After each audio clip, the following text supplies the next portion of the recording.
Good morning mga boss! Welcome back to our channel. Magsiservice tayo ngayon sa di kalayuan.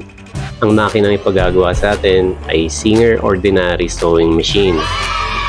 Ang kwento kasi nito, yung Ale gusto niya nung una papalitan yung portable multi-stitch sewing machine niya ng ordinary sewing machine lang. So dun pa lang nagtaka na ako. Kasi yung multi-stitch portable sewing machine ay napaka-versatile. Kaya nang tahiin halos lahat na matatahi ng ordinary sewing machine. Siyempre, wag lang dun sa mga makakapal masyado. Bukod doon, meron pa tong mga kayang tahiin na hindi kaya ng ordinary sewing machine. Tulad ng zigzag at embroidery at buttonhole. Opo, may buttonhole kasi yun eh. So yun na nga, kaya habang nag-uusap kami sa chat, nabanggit niya na meron pa pala siyang ordinary sewing machine. Pero yun nga lang, sira. So, nagsuggest ako na ipaayos niya na lang sa akin yung sira para tapos na kagad problema niya at makakatahi na kagad siya ng mga projects niya. Diba? Kasi meron naman pala siyang ordinary sewing machine eh. Bakit kailangan niya pang kumbaga sakripisyo yung multi-stitch portable sewing machine niya, 'di ba? Sayang naman. So, yun, nag-schedule kami ng pagpunta ko at eto na nga ang nangyari. Ito yung makina ni Nanay. Singer Ordinary. Yan. Ano problema nito, Nay? Nananahi ako ng isang araw ng blouse. May pa-repair kasi sa akin. Biglang kumalampag dito. Bob, gumanon. Tapos ayaw na umakyat ng sinulid. Eh, blouse lang naman yun, na manipis. Maluwag na rin to. Kung gusto na matanggal. Oo, baka may naano sa loob. Ilang beses ko na rin pinagawa yan eh. Nakadalawa na ito, tatlo. Sige, check natin. Wala na ho siyang tension spring, ano? Oo. Nung ano yan pinagawa ko, ito ayaw gumulong. Nangain ng sinulid. Ay, oo. Ngayon, nung ginawa, nawala naman ang timing. Pinabalik ko yung... Ayun pala yung gumagawa. High speed. High speed ang ano niya? Oo, high speed ang expert niya. Sabi ko, naku, ganun ba? Basta ayusin niyo ka ako. Di, ewan ko kung nagamit ko ilang beses lang. Ayan lang naman. Kaya kung ginawa sa'yo yan. Ayaw umalis yung bobbin case. Maganda pa naman yung bobbin case niya.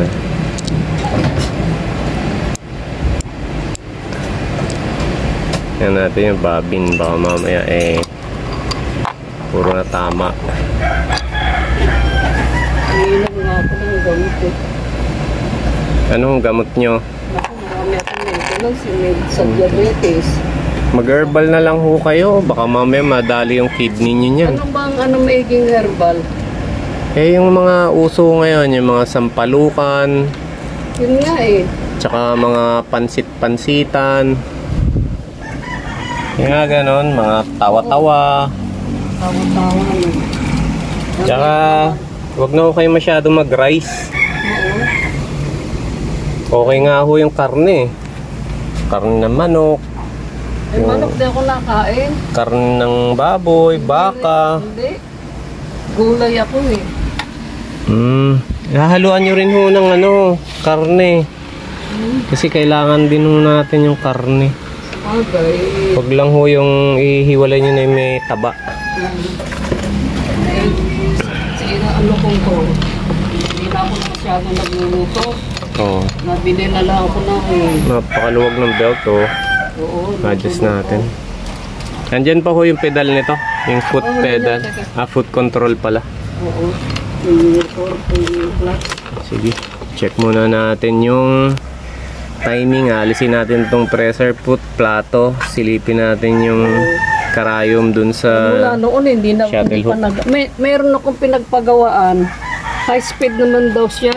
Yung specialty niya. Oo, specialty. Matinik ho yun. High speed na nga eh. Ginawa rin niya. Alam mo ba nung ginawa yan, dito pa ako nakahiga eh. Kasi galing ako sa hospital nun eh. Nung pinagawa ko yan eh. Nakagyan ako na.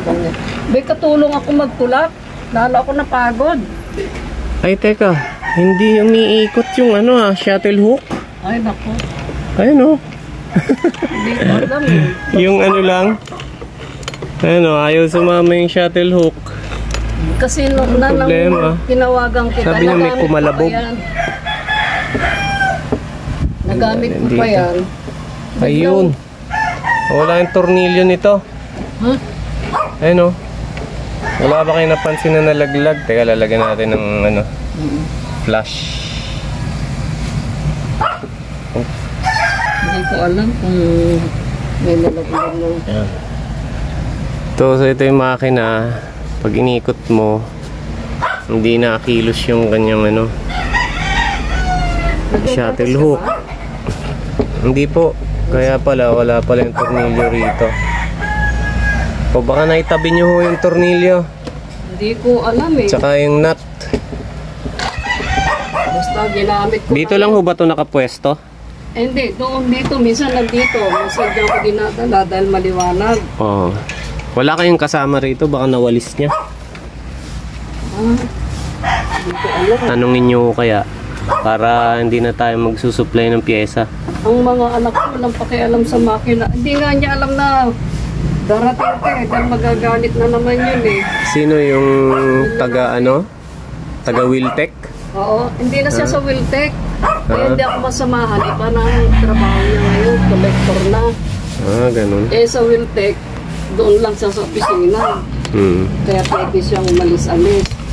Sabi niya, Nay, sabi kanina, hindi ko lang sinabi na pinagpaka ka. Oo. Pagkahanapan natin to.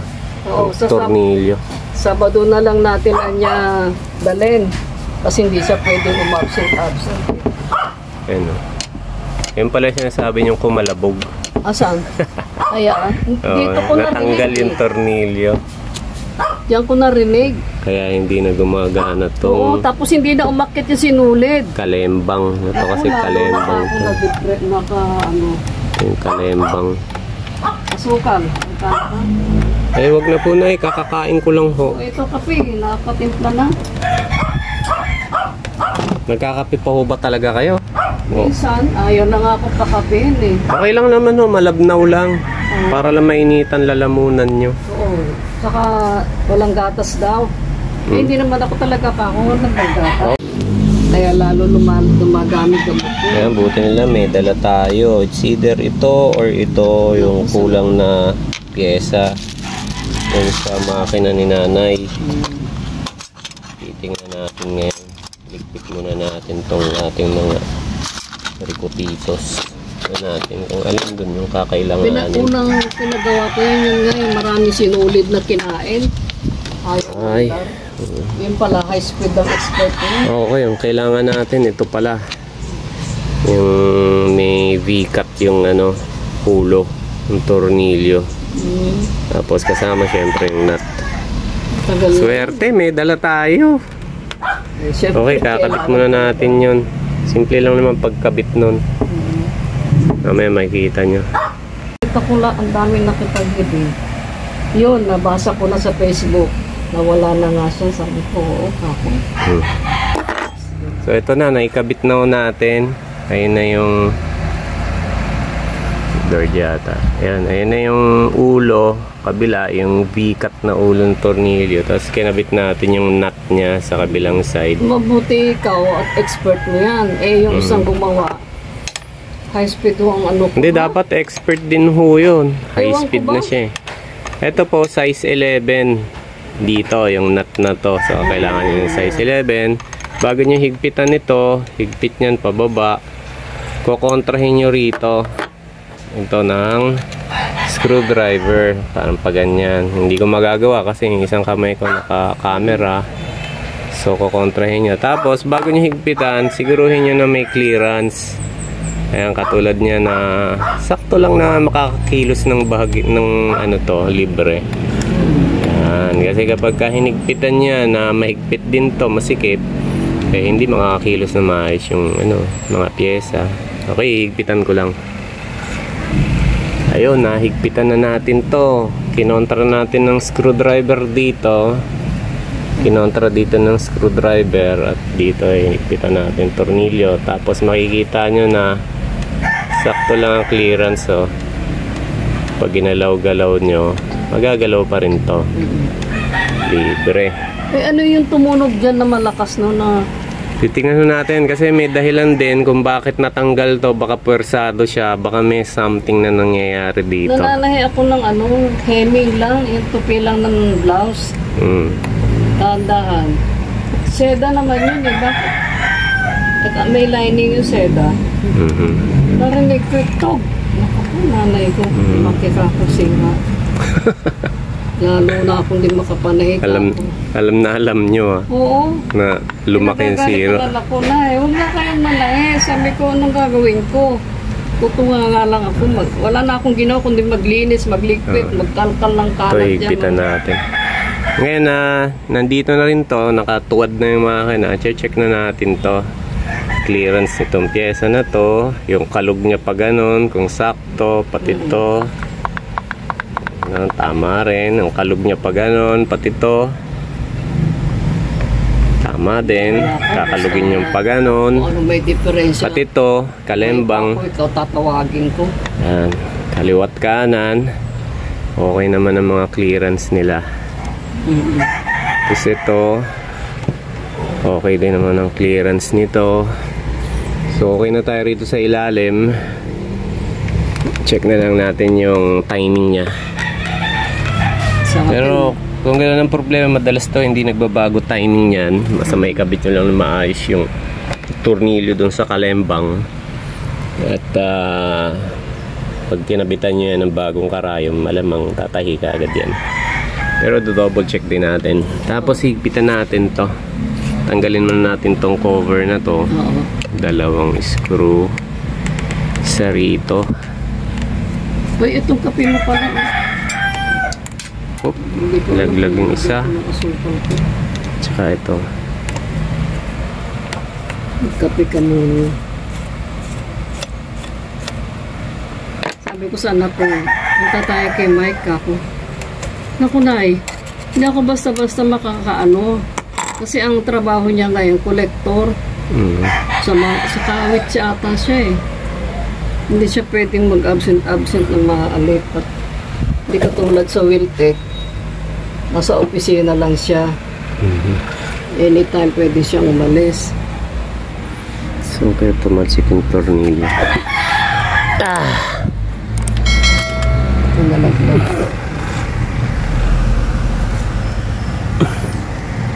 Yan ang hirap eh. Bumili ako ng flashlight. Naku, ewan ko nung ginawa ng mga bata sa flashlight eh. May mga bata ba dito? Yung anak ko, pag may apo din ako, kaso mo mga napasok at hindi rin naman marunong. Ano naman? Ang sinasabi niyo mga bata, yung mga anak niyo. Oo. Ilan taon na ko yun? Naku, natatanda na. Walang ano rin yun. Basta sila trabaho ng trabaho. Ba? Hindi nagpakita yung tornilyo ah. Hindi ba nalaglag? Nalaglag nga. Bakit wala dyan? Baka kasi ilalim. Hilain mo. Hihira na tornilyo ay. Yung isang araw din dyan ako nakapwesto. Yung pata, pinalitan ko yung pamburda. Kasi mahaba yung pata, diba? Ganyan. Pinalitan ko ng bakal. Nalaglag ang tornilyo. Text ang anak ko kasi. Nandito. Pero hindi niya alam na ang ginagawa ko yung makina. Hinila ko, nakita ko sa ilalim. Allah, hirap hanapin yan. Malabo na rin mata ko. Baka mamaya tumalsik dun sa labas. Hindi, dyan lang kaya yan. Naman dito, sa sulok. Ay, eto ho yung tornilyo. Ay, lalim. Hinasabi ko. Yun. Ito yung isa. Meron pa. Yung isa na lang. Ay, ganun. Yan diba? Nakita pa natin.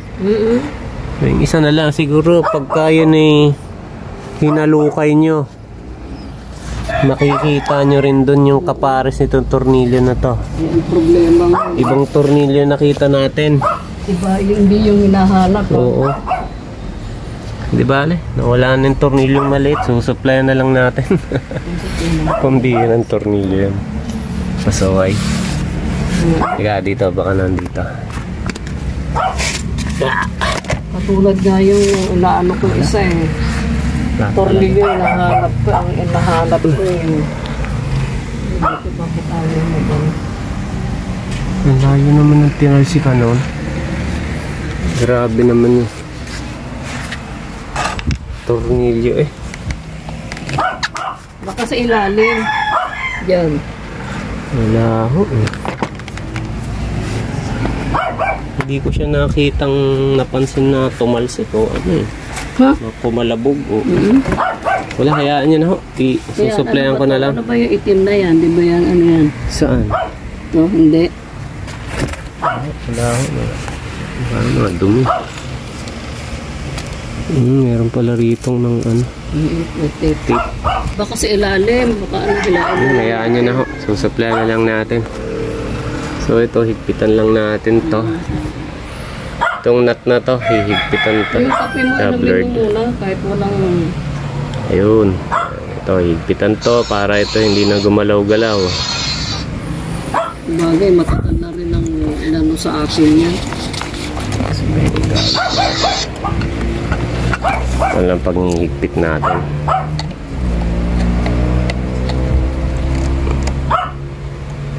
Si Julia naman ay tumigil ko mga... Hindi, may tao. Aso nyo ho ba yan? Julia? Dalawa yan eh, namatay yung isa. Okay na. Si Cody. Higpit na. Then, balik natin to. Hindi kaya nandito lang ang tornilyo. Wala talaga. Balik na natin to dito. Yan. Yung pamburda ko, may ipapalit ka ba doon? Yung pamburda nyo ho, meron ho akong ano doon, ordinary na sa customer. Oh, ganyan din. Baka ipabenta ho yun. Kinakausap ko pa ho, kaya kung sakali, sa loob-loob baka yun na lang ho iswap natin. Kaya pinaano ko sa'yo yun nung ano. Kasi nga yan, sabi ko, ano ba ito nasira na naman? Di sinubukan ko buksan tong isa. Noong time na yun, yun lang talagang binuksan gagamitin ko. Hindi ko mahuli yung paano paggamit. Pag ano na sinulid, paharap na. Hindi kayo sanay gumamit? Hindi ako sanay. Sanay ako sa mga ganyang mabibigat na ano. Magaang yun eh. Parang hindi ko ano to. Kaya sabi ko sa anak ko, primero hindi ko muna sinabi, magagalit na naman yun, kayo naman kung ano. Sabi ko, huwag niyo kung ano yun, kasi yan ang ano ko, hanap buhay ko. Parang ano ako, pag wala akong ginagawa ka ako. May nagpasukat na nga sa akin isang araw eh. Lalo na kung di ako nagkasakit, marami sana akong tahi. Nalaman nilang, ay, nagkasakit si Ate Norma. Kaya, yun nga, eskwelahan, binitawan ko na eh. Tagal kong hawak din yun eh. Pero hindi divisoria ako. Papahinga lang, tatabas naman. Tapos tahina, paspas. Ako pa naman parang adik. Pagka naisipan kong manahi, tahi talaga. Wala lang din. At kaya nung nabubuhay ang asawa ko, nung tahi pa rin ako. Nung doon ako nagsisimula noon, nagagalit yun. Tatapon ko yung makina mo eh. Yung edging nyo ho, anong nangyari na yung puti? Ito akala ko binenta nyo. Hindi, ito. Buti na andyan pa. Oo, ayan yun. Oo. Ayos. Di may kompleto pa pala kayo. Importante rin yung edging. Hindi ko naman ano yan. Hindi ko pa nagamit itong gagamitin ko pa lang. Kasi, pinaayos ko din yan eh. Nung nasira to, sabi ko pakitingin nga ako pa yung okay edging na. ko. Matagal ko na ginagamit. Ewan higpit. ko, hindi ko naman nagamit mula nung ginawa. Tigas. Ayan yung ikot niya. Oops. Ay shit. Meron pala tong sabit dito. Kaya siguro napuwersa yung Tingnan natin baka natuyuan lang to. Wala naman langis. Oo. Ito. Nalalangisan nyo ho ba to? Sa may shuttle hook banda? Tayo na maglangis at nakikita nyo. Yeah. Nilangisan ko rin yan eh, mula gulong hanggang ano kasi nahirapan akong pumadyak na kaka. Madang kong tuyo.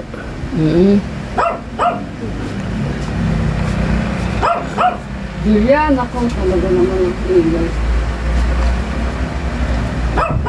Hindi naman siya as in tuyo talaga. Eh magkakita muna ano may. Pero parang meron lang siyang gaspang. May dumi siguro. Yun natin yung shuttle spring niya. Okay pa naman yung shuttle spring niya. Eh pag-araw ako nang mag-isa na iiwan. Hindi, putol pala. Putol ho yung shuttle spring nyo. Ayan ho. Putol pala yung shuttle spring ni nanay. Kaya pala, ano... Ano putol? Oo, kaya pala ang lakas ng kalampag nitong shuttle hook. So, papalitan natin yung shuttle spring nyo. Oo. Ayan o, putol. Yun yung putol sa kanya. Yun yung part na yun. Kasi dapat yun hanggang dun sa kabilang dulo eh. Kaya naupod na yung kabilang dulo. Matagal nyo na palang ginagamit to na putol yung ano. Putol yung shuttle spring. Maingay. Kaya minsan, eto siguro, hindi maganda yung laro niya dun sa loob.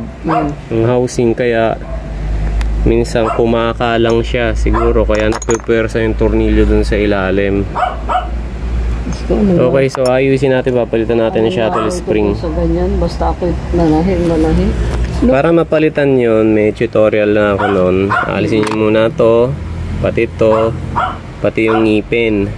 At doon nyo titirahin ng screwdriver na manipis para ma-access nyo yung tornilyo na yun, yung dalawa. Yun, at saka yun.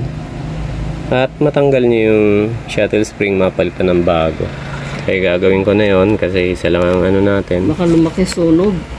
Okay tayo dyan. Sunog. Ito, shuttle spring meron tayo. Sa high speed, makakagawa ka rin? Oh. Ayun, si Nora. Nagtatanong sa akin noon. Sabi ko, may kilala ako. Yung isa taga rito, yung isa doon sa district, binila ko ng makina. Kaya nung sa araw nagkita kami, naku Nora, ang aking makina nasira din. Tatawa tuloy siya. Kasi nagtanong sa akin yung nakaraan. Ate, may alam ka bang gumagawang makina? Meron ka ako, dalawa yun eh. Yung isang na taga rito. Eh, nung ginagawa yan, pinapunta ko rito, nakahiga pa ako yun eh. May sakit-sakit. Kaya lang talagang gusto kong magawa yung makina.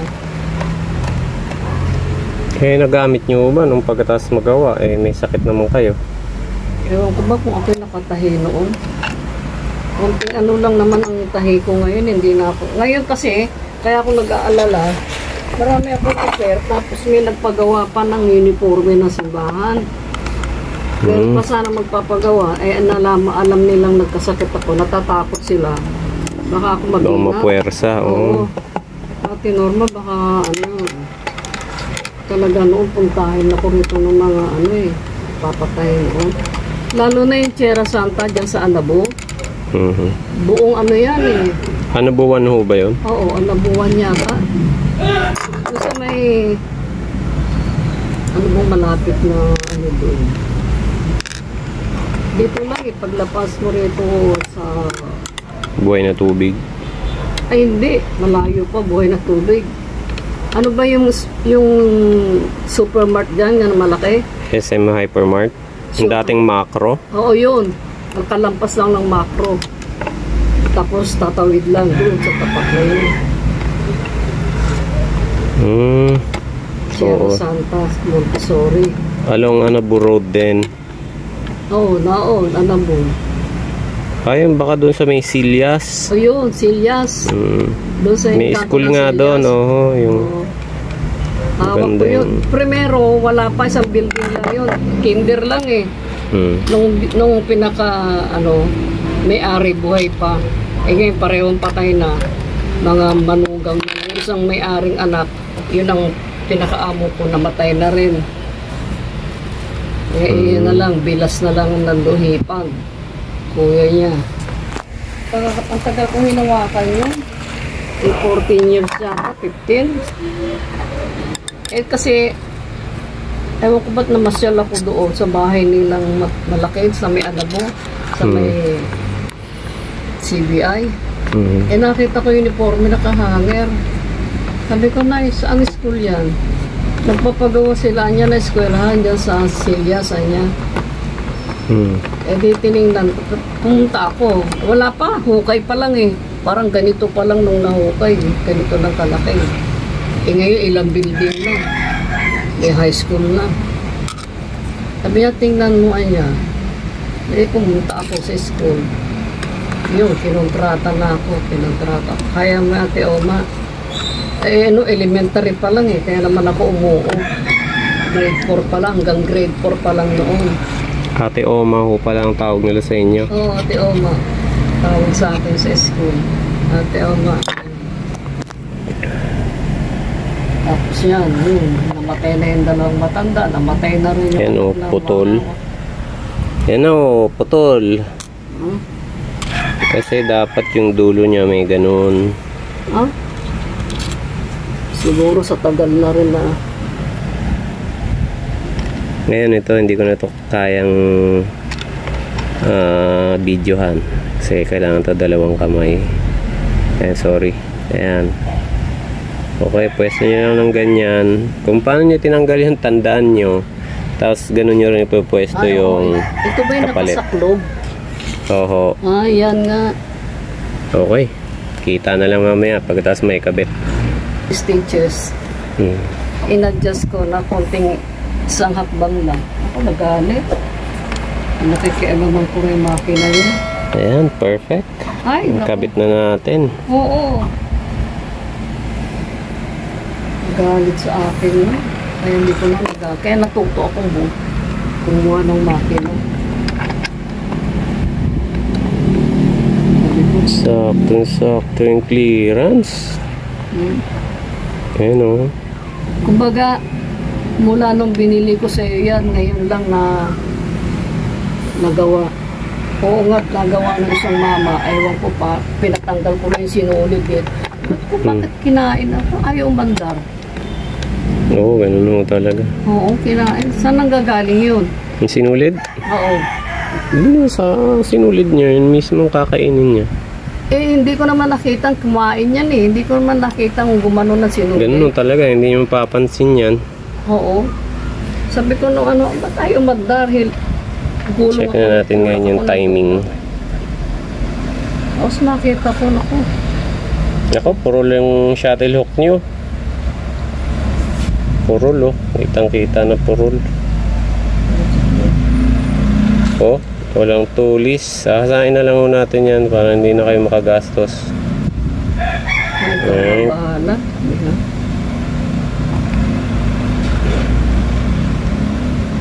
Bago itong karayom niya?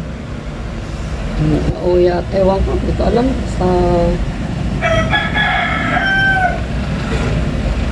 Masyadong mababa natin kung tama yung kabit. Tawagan natin ng bahagya. Yung luwag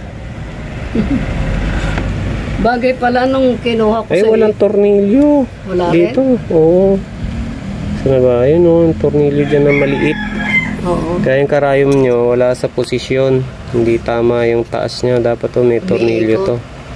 Hindi. Yung banggaan ba ng karayom? Wala Dapat pala At saka yung thread guide niya hindi nyo naitabi. May thread guide ho yan at saka yung tornilyo dito. Yan ang wala. Sige, kukuha muna tayo ng pyesa na yun. Ayan, nilagyan natin ng tornilyo pero hindi yung kanyang tornilyo talaga. Kumanot lang tayo ng kasukat. Kasi dapat yan dito nakakabit. Tapos nakaipit din yung thread guide doon sa tornilyo. Kaya lang wala tayong thread guide, wala ring tornilyo, pero nakahanap ako ng kasok ng tornilyo. Dito ko lang kinabit sa kabilang side kasi hindi kasya pag dun sa kabila dahil maiksi lang. Tornilyo yan ng shuttle spring. So, same siya. Yun, shuttle spring na kinabit natin doon.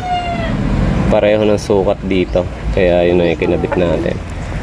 Buti meron. Kung wala naman tornilyo, importante malagyan nyo lang yun ng kahit alambre. Para lang, babanggaan siya ng karayom na to. Para pag tumusok ang karayom sa makapal o may buko, hindi siya uurong pataas. Kasi may binabanggaan siya. Ayun. So, papalitan lang natin tong karayom kasi purol na yung dulo niya. Ayan, pag hinimas nyo pababa ay may sabit. Papalitan lang natin karayom. Pero mukhang okay naman ng ano nito, ang setting. Check lang natin ulit.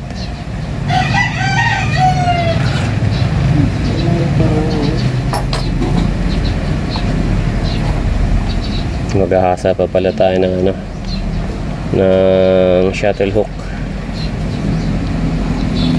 Okay. So okay na yung timing niya. Double check na natin mamaya pagkatapos mahasa ng shuttle hook. Ayan, nahasa na natin. Tingnan natin ngayon kung ano itsura ng timing sa shuttle hook na matulis na. Ayan, matulis na siya. Ilan pala anak mo? 2 po. Meron akong anak dun sa una kong asawa, 2 rin. Oo. 2 babae doon, dito 2 lalaki. Ano sila? Malalaki na yung sa una siguro. Oo, 26 yung panganay. Malalaki na. Ayun. Sa pool yung timing. Walang kawala ho ang sinulid nito. Sige, kakabit natin yung ngipin, throat plate, tsaka pressure foot. Tatahiin natin. Try natin. Yung OIC, tsaka yung eskwelahan ng tinatahian kong Tierra Santa, iisa may-ari.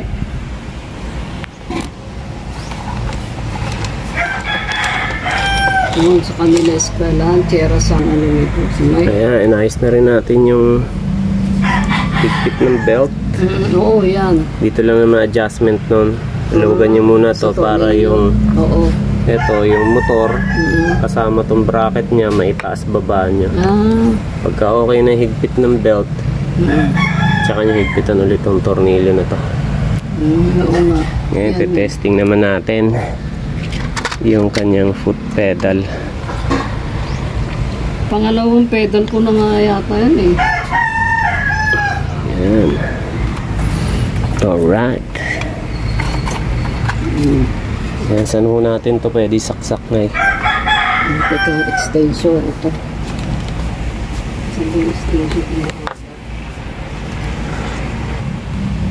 Yung tela at saka gunting.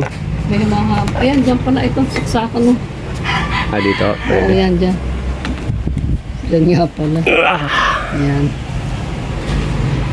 Tsaka tela na lang po, sinulid at saka gunting. Andiyan ang gunting Ayan, testing na lang. Kumukuha lang si nanay ng sinulid, tela at saka gunting. So okay na to. Okay na rin tong belt. Okay na to. Ikabit na yung mga tornilyo niya. Tapos ito, hindi na muna natin lalagyan ng take-up spring. Okay na yung kanyang dito, ang problema niya wala yung tornilyo at saka yung thread guide. Nilagyan lang natin dito ng kasukat lang na tornilyo. Tapos yung shuttle spring, ito yun, pinalitan natin. Tapos yung karayom, pinalitan din dahil purol yung dulo. Sinigpitan natin ito. Tapos nilagyan natin ng tornilyo dun sa ilalim. Yan, madilim na. Tapos sinek natin yung setting ng mga pyesa sa ilalim. Kumbaga parang tune up natin, tune up. Sinek yung tune up. Okay, ngayon testing na lang natin.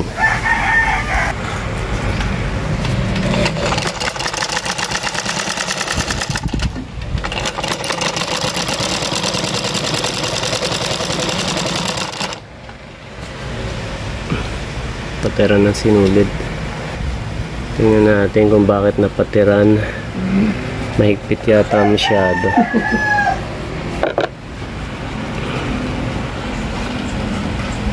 Medyo relax natin ng konting sinulid niya.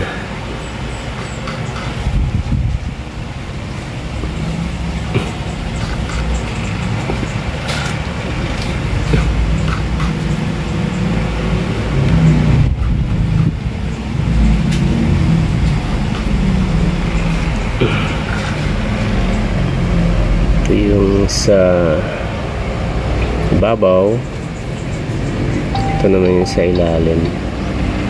Oo nga, mahigpit. Buka natin ulit. Gusto kong kontratahin dito. Papatid.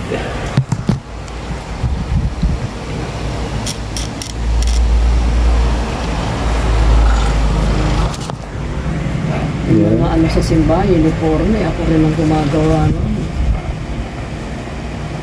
Mahigpit pa rin. Ano naman kahigpitan nito? Siguro baba natin ng konti yung needle bar.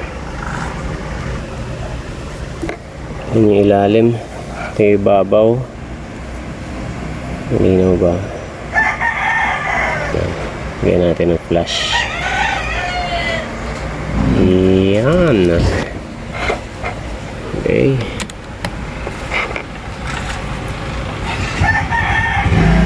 Oo ha. Nanahi ako ng isang kamay. Oh.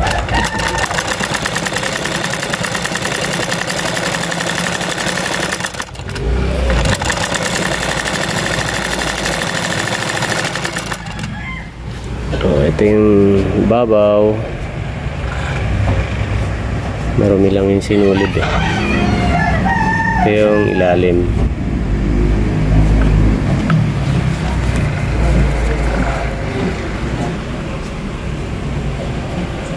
Maganda naman. Ganda yung tahi niya. Ayun. May sikreto pala rin si nanay. Siguro kanina naiipit ng sapatos ko. Kaya oo, may lalagyan talaga.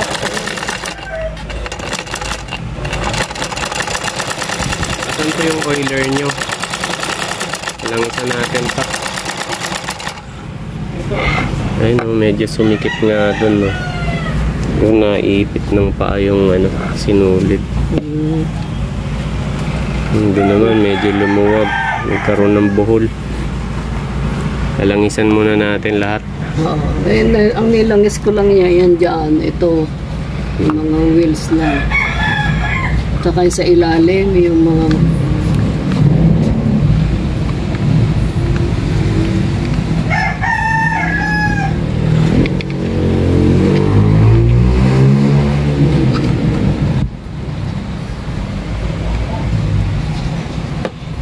Simot natin para malangisan din yung ilalim, lalong-lalo na tong sa may shuttle hook. Ayan. To tsaka tong pyesa na to. Ibang pyesa, mga basa naman ang langis eh. Oo, kaya nga dyan nilalangisan ko.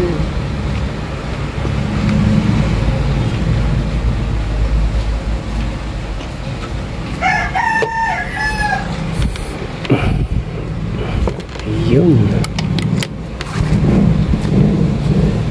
Bukan ulit natin.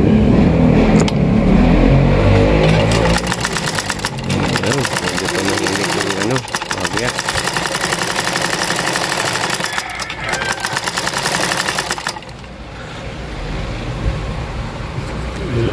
Tahi niya may kasamang langis.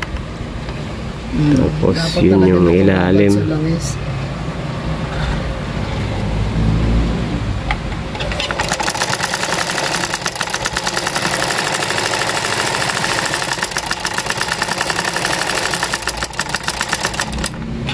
Alright. Okay na. Hintayin niya. Hindi ito okay hanggat hindi nyo ino-okayhan. Tinetesting. Kayo kung mag-okay niya. Sige po na, i-testing niya.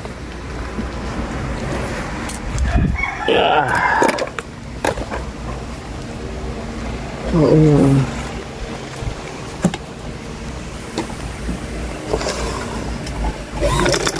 Ang ganda.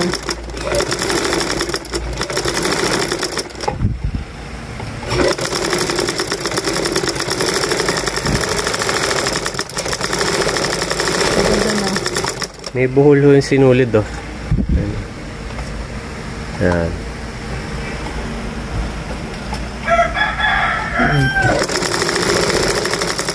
Ang ganda na kapakan. Ayos na. O pati stitches oh. Ganda yung stitches niya. Oo, ang ganda. Sa ilalim. Mamaya tuhog ng ilalim. Hindi naman. Ang ganda. Pantay lang ano. Oo. Ayos. Salamat. Pero dahil sa anak ko, hindi paggawa yan, hindi naman kayo maanak ko. Kaya lang kako. Buhay ko yan. Parang ano ko na yan, kako, karugtong ko na yan. Ayan, ang ganda ah. No. Ganda niya. Kasi hindi ako mapakali pagka nakasatisfied. Hindi magandang takbo, hindi magandang sinulid. Ang bilis nun tumakbo eh. Nagtataka ako, ang tinahi ko lang isang araw eh. Hemming, nagtupi na ako ng blouse na ganyan. Seda pa yon. Oh. May lining, ba? Narinig ko ito, gumanon. Naku po, kinabahan ako. Diyos ko, ako sira na naman to. Tapos yun na, hindi nyo na ginamit. Oo, hindi ko na ginamit. Ayoko na. Baka yun na nga yung nalaglag yung tornilyo. Oo, dito ko narinig. Ayoko na na hawakan. Kaya sabi ko sa anak ko, nakasira na naman ang makina. Sinabi sa inyo, huwag na kayong malahi. Sabi sa akin. Ayoko ako. Kailangan ko yun. Simanihay ako kaya hindi. Sa makina. Parang nakakalakan na ako yun eh. Naalala ko itong baker. Baka mamay makontrata ko eh. Eh, simple lang naman ang uniform ng daycare. Hindi na ako tatanggap ng mahihirap. Ito parang buholanan. Kaya yung kangina ko yun. Oo, yung una. Maganda na. Hindi ka na nagkape. Hindi na. Hindi mamapakain. Teka, nakaluto na ba si Alma? Hindi, huwag na ho. Kakakain ko nga lang ho bago umalis. Ito ano ba to? Ayun na bali. Pinagpalitan. Oo. Oo, nabali. Putol siya eh. Dalas naman ho kasi napuputol yan. Ito? Paano pag talagang... Pag sisingitan ng sinulid, bumubuka siya ng bumubuka hanggang sa... maangat? Oo. Hanggang sa babali na. Papakita ko sa anak ko. Tingnan mo, sira o. Yan yung ebidensya. Oo, ebidensya. O sasabihin mo huwag na ipagawa. Naku. Para mo pinuto lang hininga ko. Masaya na. Maganda nga ho yun, may ginagawa kayo eh. Oo. Iniinip ako nang walang ginagawa. Dapat nga ako yung maglalaba. Sabi ko din yun. Yun ay, salamat po.